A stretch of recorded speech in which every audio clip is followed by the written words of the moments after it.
the city, as you mentioned this, as you talk, I thought about, every flight that lands at National, BWR at Dulles should be met with some type of message about why statehood is important for the District of Columbia and people that are here. I used to joke with Mayor Finke, I used to tell him, I said, Sarah, what if you just put up a toll plaza on New York Avenue and Route 50 and on the 14th Street Bridge? What would happen? I know we can't do it, but just think of the symbolism behind this. If we had some showmanship like this, I mean, these are the things that have to take place. They have to be, and again, this is an inside-outside game that's also a long game.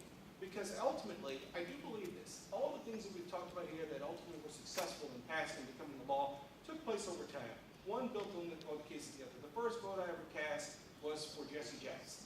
Later, you saw Al Sharpton run. You saw Carlos run. You saw even Alan Keyes run. Now that created a Barack Obama. So we've got to make sure that whatever the House bill number is, that one, it has a companion in the Senate.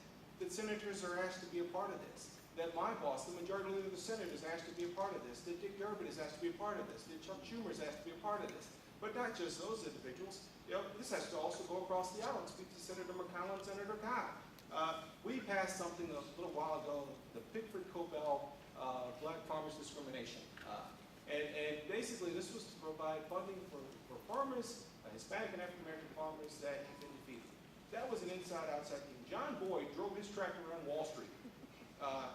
Drove his tractor up and down Capitol Hill. You understood what was at stake. And John Boyd was a very good person in talking about what's at stake and defining the issue.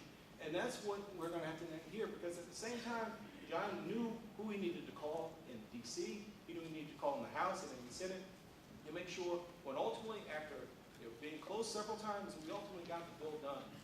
And I really do believe that it's going to take everything that everyone's talked about here, but it's an inside-outside game. It's constant education.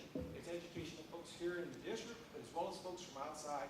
And again, never forgetting that folks have blazed this trail long before us, and folks are continuing to bring it forward.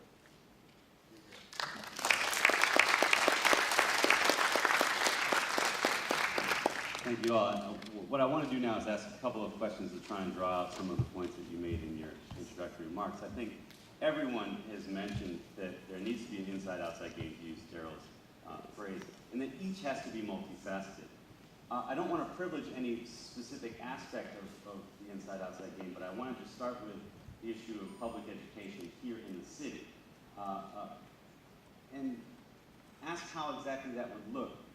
Not just for folks who are native Washingtonians, all one word, but people who have moved to the city and who may not even know that DC